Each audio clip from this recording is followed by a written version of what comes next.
Good morning student. आज हम history में लेसन नंबर 5 की रीडिंग करेंगे।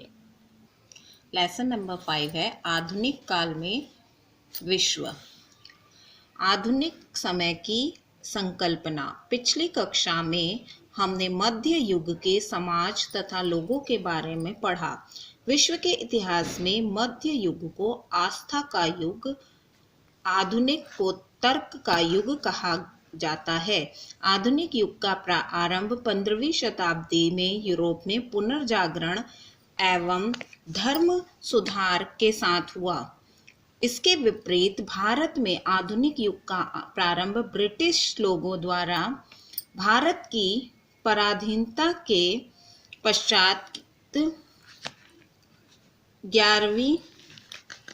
18वीं शताब्दी में हुआ। आधुनिक भारत मध्यकालीन भारत से पूर्णतः भिन्न है, क्योंकि इस युग में धर्मनिरपेक्षता तथा विवेक को उच्च स्थान दिया गया है। आधुनिक काल के लोगों और समाज का अध्ययन करने से पूर्व आधुनिक युग के कारणों का जानना आवश्यक है। अब हम पढ़ेंगे कि आधुनिक युग कैसे आया। नवीन समुद्री मार्गों की खोज। मनुष्य जिज्ञासु प्रवृत्ति का प्राणी है। इस इच्छा से प्रेरित होकर ही उसने विज्ञान, साहित्य, धर्म, कला के क्षेत्र में नए नए विचार प्रकट किए। इस जिज्ञासा की भावना से ने ही कुछ साहसी लोगों को नए नए देशों की खोज करने की प्रेरणा दी है। इन यात्राओं का प्रमुख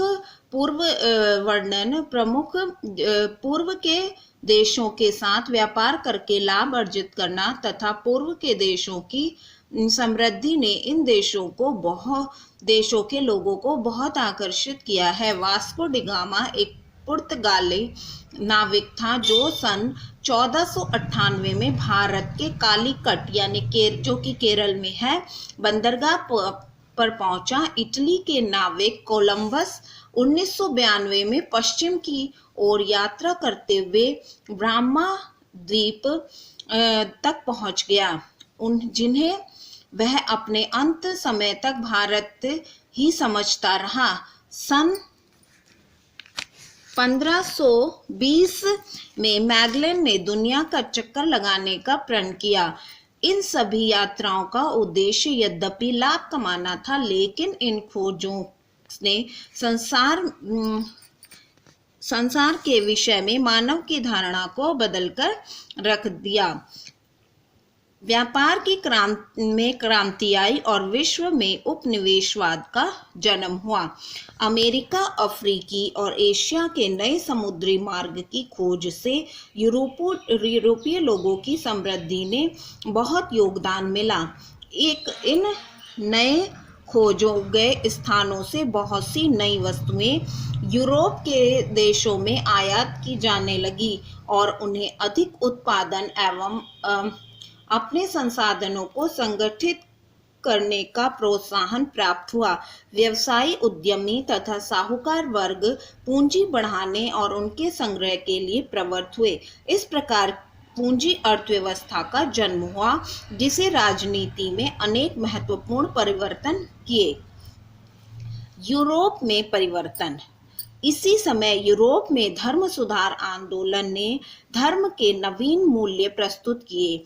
चर्च का मध्यकालीन राजनीतिक वर्चस्व समाप्त हो गया और उसके स्थान पर उदारवादी विचारों और धारणाओं की प्रगति हुई। छपाई कला के आविष्कार से शिक्षा के क्षेत्र में अभूतपूर्व परिवर्तन हुए। सभी विश्वविद्यालयों में आधुनिक विज्ञान को शिक्षा में शामिल किया गया, जिससे लोगों में तर्क एवं प्रयोग के आधार पर जिज्ञासु प्रवृत्ति का विकास हुआ। पुनर्जागरण। मध्य युग के अंतिम काल में इटली में पुनर्जागरण आंदोलन का आरंभ हुआ। यह आंदोलन यूनान और रोम की प्राचीन संस्कृति पुनरुत्थान के रूप में संपूर्ण यूरोप में फैल गया। यूरोप में प्राचीन सिद्धांतों और प्रथाओं के स्थान पर जो वैज्ञानिक ढंग से स्वतंत्र चिंतन का उदय हुआ, इससे नव इससे नवजागरण कहा गया। आधुनिक विज्ञान, प्रौद्योगिकी एवं नवीनतम आविष्कारों ने नवजागरण को प्रसारण के लिए परंपराओं के विरोध में क्रांति के स्वरों को मुखरित कर दिया। साहसी नाविकों को भौगोलिक खोज यात्राओं ने विविध संस्कृतियों का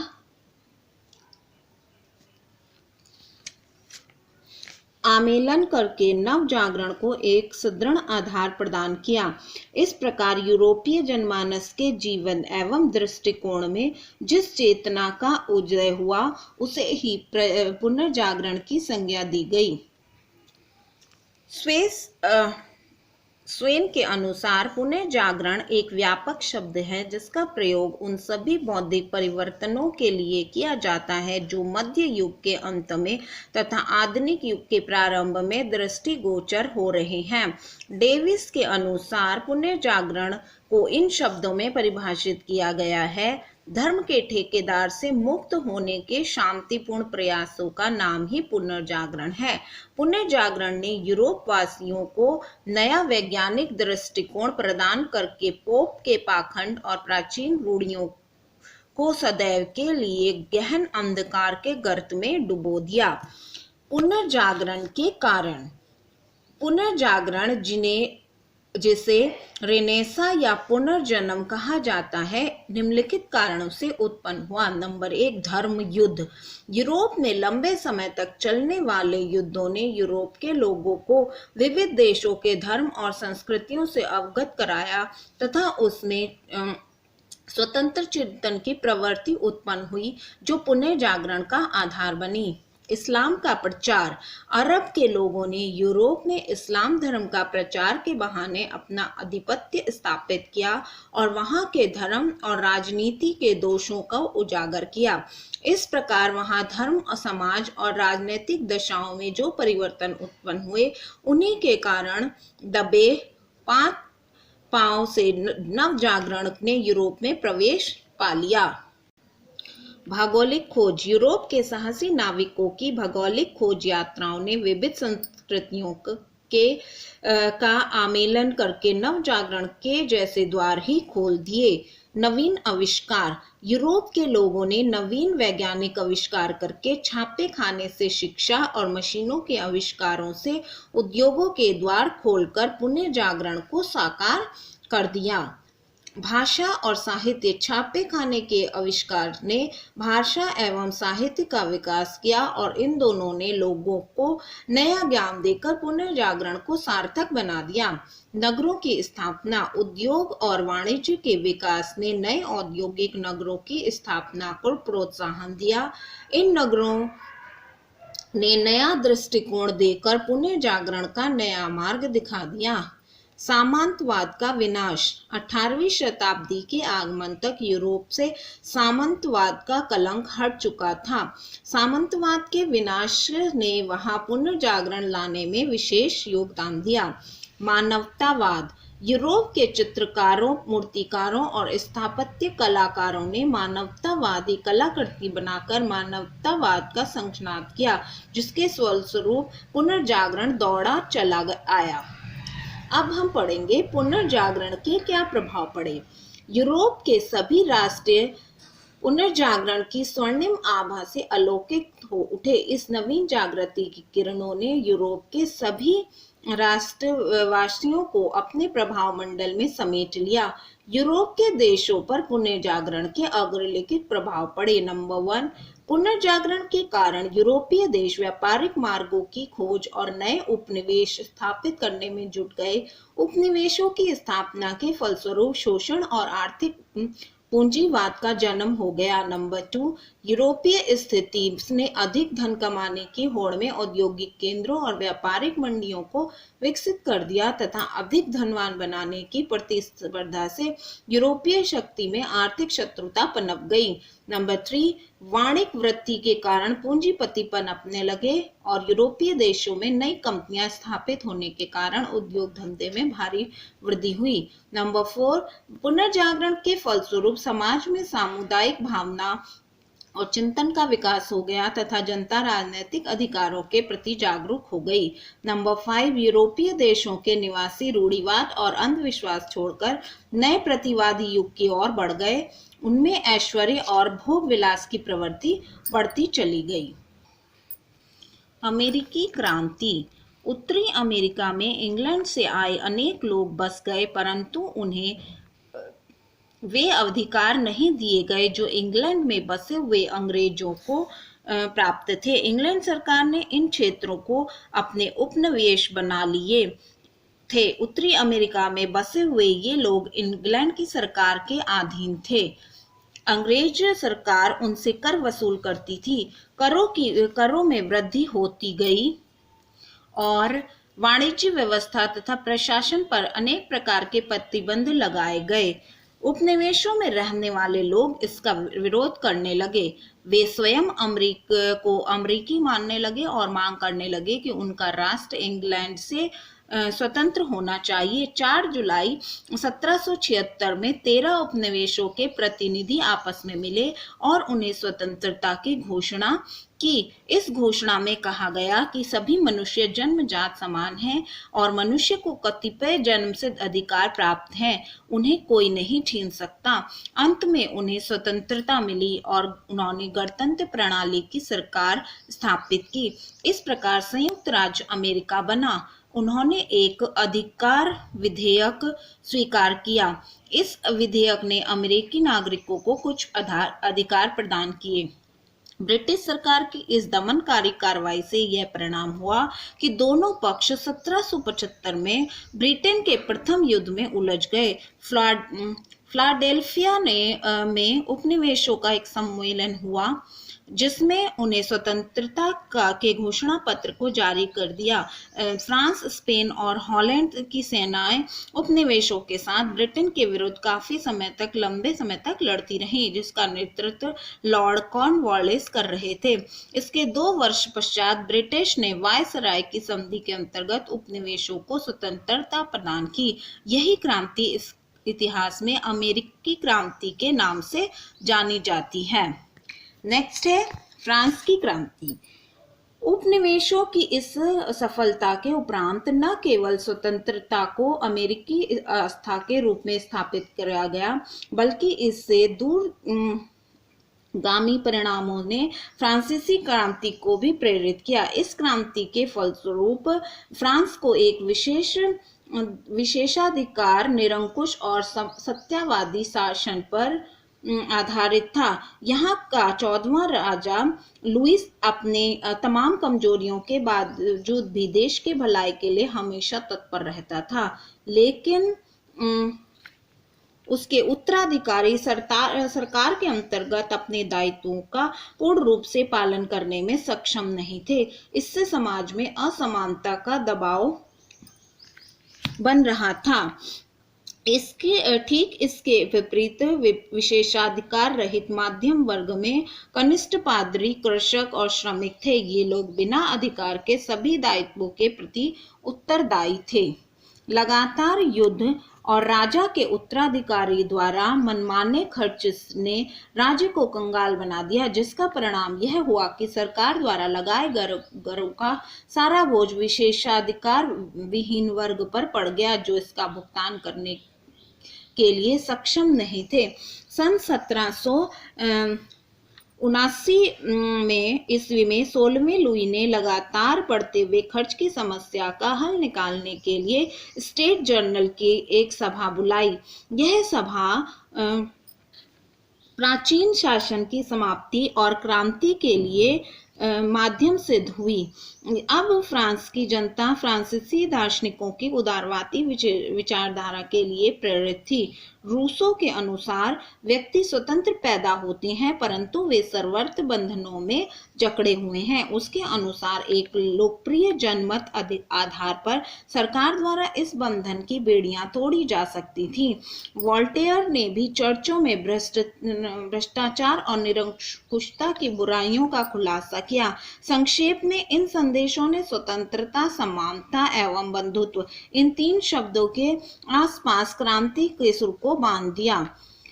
176 वर्षों के उपरांत लुईस 16वें ने स्टेट जनरल की सभा बुलाई।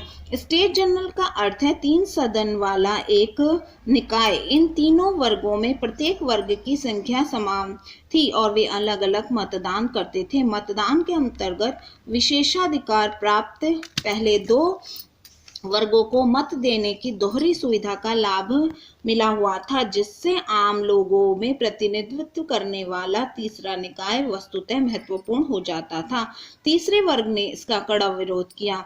उससे सामूहिक रूप से राजा का विरोध किया। तीसरे वर्ग की क्रांतिकारी गतिविधियों को रोकने के लिए राजा ने सभा कक्ष के दरवाजे बंद करवा दिए। अंततः सन 1789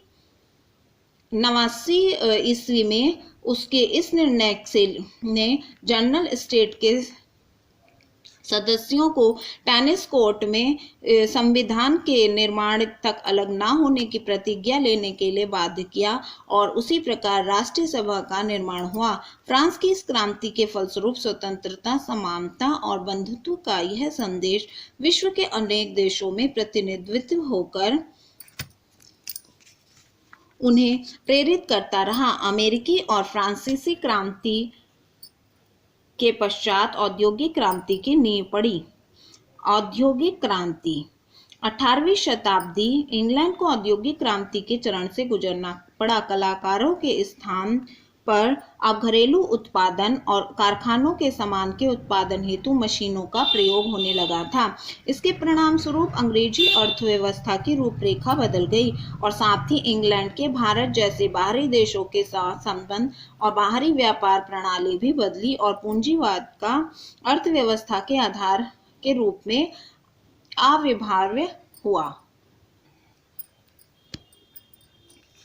कच्ची सामग्री के स्रोतों व उत्पादित माल को बिक्री हेतु क्षेत्रीय बहुत से पूंजीवाद की आवश्यकता थी। बाजार लाभ तथा प्रतियोगिता आधारित हो गए। आगे प्रतिद्वंदी और मतभेदों में बढ़ोतरी होती चली गई। वे विश्व के अन्य भागों तक फैल गए। प्रायः अन्य देशों को नगरों और उपनिवेशों में रूपांतरित कर दिया। जैसे भारत औद्योगिक उत्पादन के पिछले तंत्र से सशक्त बदलाव चिन्हित किए। इसने कारखानों में न केवल दीर्घ स्तरीय उत्पादन का मार्गदर्शन किया वरन शारीरिक श्रम का स्थान भी ले लिया। इंग्लैंड के पास उच्चतर तकनीक की सुविधा थी और इसलिए वह सस्ते दामों पर अपार माल का उत्पादन प्राप्त करने में सक्षम था। इससे उन नगरों में अपने सामान सस्ते दामों पर बेचा जिन्होंने अपना आयात बाजार भंग कर दिया था और परिणाम स्वरूप 19वीं सदी में भारत इंग्लैंड से रेशे का आयातक बन गया था, जबकि 18वीं शताब्दी तक भारत सूती वस्त्र का सबसे प्रमुख उत्पादक और आयातक था। बदलाव की इस प्रक्रिया को औद्योगिकरण का नाम दिया गया।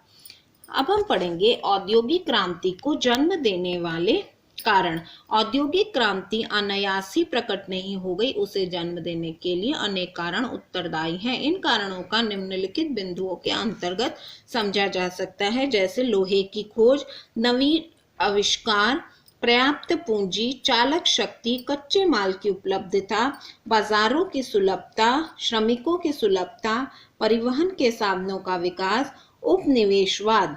इनकी डिटेल आप लोग अपने बुक में से पढ़ लेंगे। नेक्स्ट है औद्योगिक क्रांति के प्रभाव। औद्योगिक क्रांति के क्या प्रभाव पड़े? नंबर 1, नगरों में संख्या में वृद्धि। औद्योगिक क्रांति होने से विश्व की अधिकांश जनसंख्या गांव में रहती थी तथा खेती द्वारा जीवन यापन करती थी। ये गांव अधिकतर आत्मनिर्भर होते थे और कस्बे और शहरों में शिल्प तथा प्रशासन कार्य किया जाता था। प्राय व्यापार देश के अंदर ही होता था, लेकिन औद्योगिक विकास होने के बाद शहर आर्थिक विकास के केंद्र बन गए। औद्योगिक विकास ने अनेक नगरों को विकसित किया, इन शहरों में घनी आबादी को आकर्षित किया। अमेरिका तथा यूरोप में आज 80% से अधिक जनसंख्या शहरों में निवास करती है। एशियाई देशों की स्थिति इसके विपरीत है। वहां औद्योगिक विकास देर से तथा कम होने के कारण आज भी अधिकांश जनसंख्या गांव में रहती है और कृषि से आजीविका कमाती है। नंबर 2, पूंजीवाद का प्रारंभ। औद्योगिक क्रांति के पश्चात औद्योगिक पूंजीवाद का प्रारंभ हुआ। यह एक ऐसी अर्थव्यवस्था है जिसमें पूंजी अर्थात उत्पादन सभी साधनों का संकेंद्रण कुछ ही लोगों के हाथ में हो जाता है। पूंजीवादी लोग अधिकांशतः मजदूरों का शोषण करते हैं, जिस कारण समाज में अनेक आर्थिक असमानताएं उत्पन्न होती हैं। मजदूरों का जीवन शोचनीय हो जाता है। आर्थिक असमानता वर्ग संघर्ष का जन्म होता है। विश्व के अनेक देशों में इस प्रकार के वर्ग संघर्ष होते रहते हैं। नेक्स्ट, नवीन राजनैतिक विचारों का उदय। कार्ल मार्क्स, रॉबर्ट ओवेन और सेंट साइमन ने राजनैतिक चिंतन में समाजवाद एवं साम्यवाद के सिद्धांतों को जन्म दिया। उनका दृढ़ मत था कि जीवन में बुनियादी सुधार लाने के लिए समाज की पुनर्रचना और पुनर्संगठन अति आवश्यक है। समाजवाद का प्रसार। इंग्लैंड, पुर्तगाल, हॉलैंड, डेनमार्क, फ्रांस आदि देशों के नाविक और व्यापारी 15वीं शताब्दी से ही एशियाई देशों से वस्त्र, मसाले, चाय, सॉल्ट, पॉट और चीनी आदि वस्तुओं का व्यापार करते थे। औद्योगिक क्रांति के कारण यूरोप के देशों के कारखानों में बड़ी मात्रा में वस्तुओं का निर्माण किया जाने लगा, जिसके कारण उन्हें अधिक मात्रा में कच्चे माल के स्रोतों तथा उत्पादित वस्तुओं की बिक्री के लिए बाजार की आवश्यकता महसूस होने लगी। वस्त्र उद्योग के लिए कपास की आवश्यकता हुई, जो एशिया के उष्णकटिबंधीय क्षेत्रों में पैदा होती थी। इसलिए यूरोपीय देश एशिया और अफ्रीका के देशों से अधिकाधिक व्यापार करने लगे। यूरोपीय देश एशियाई देशों के बाजारों में नियंत्रण करने के लिए आपस में बहुत प्रतिस्पर्धा करते थे। इंग्लैंड इन देशों में सबसे आगे था।